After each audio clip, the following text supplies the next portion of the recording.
voyance. Quel jeu de tarot choisir? Tirer les cartes est l'une des méthodes les plus courantes pour prédire l'avenir. Il est possible de pratiquer la cartomancie avec un simple jeu de 32 cartes, avec un oracle ou avec un jeu de tarot. Avant de se lancer dans la tarologie, encore faut-il savoir quel jeu de tarot choisir pour la voyance. Quelles sont les origines du jeu de tarot? Saviez-vous que le jeu de tarot est apparu au XVe siècle en Italie? À sa création, il était un simple jeu de loisir et n'avait pas du tout de portée divinatoire. Dès l'origine, ce jeu avait pour particularité de compter 78 cartes, soit 22 cartes supplémentaires, alors appelées trionfi, les triomphes. Ces figures spéciales, qui permettent de battre les cartes ordinaires, sont les cartes que les joueurs de tarot appellent aujourd'hui les atouts et que les cartomanciens nomment les arcanes majeures. Il a cependant fallu attendre près de 2 siècles pour que ces cartes à jouer commencent à être utilisées à des fins divinatoires. Quel est le vocabulaire de la tarologie? Quand on utilise un jeu de tarot divinatoire, on ne parle pas de cartes mais de lames. De plus, comme nous vous le disions plus haut, les cartomanciens distinguent 2 types de lames. Les arcanes majeures correspondent aux atouts, les arcanes mineures désignent toutes les autres cartes, numérotées de 1 à 10 ainsi que le valet, le cavalier, la dame et le roi.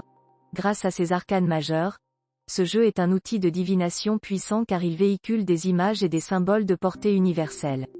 Quels sont les jeux de tarot les plus utilisés pour la voyance? En France, on utilise une grande diversité de jeux pour tirer les cartes. On peut se servir du jeu de tarot classique mais aussi de variantes plus ou moins connues ou d'oracles. Il faut savoir que différents jeux de tarot ont été développés au fil des siècles avec, pour chacun, ses propres lames et ses propres symboles.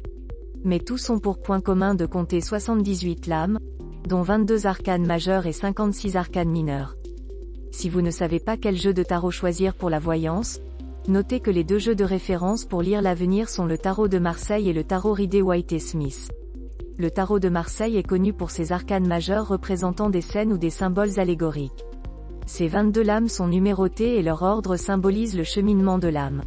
Ce jeu de tarot est sans conteste le plus courant dans les boutiques d'art divinatoire et le plus facile à trouver si vous cherchez une idée de cadeau sur ce thème. Beaucoup moins connu en France, le tarot Rider-Waite-Smith est une variante plébiscitée par les anglo-saxons.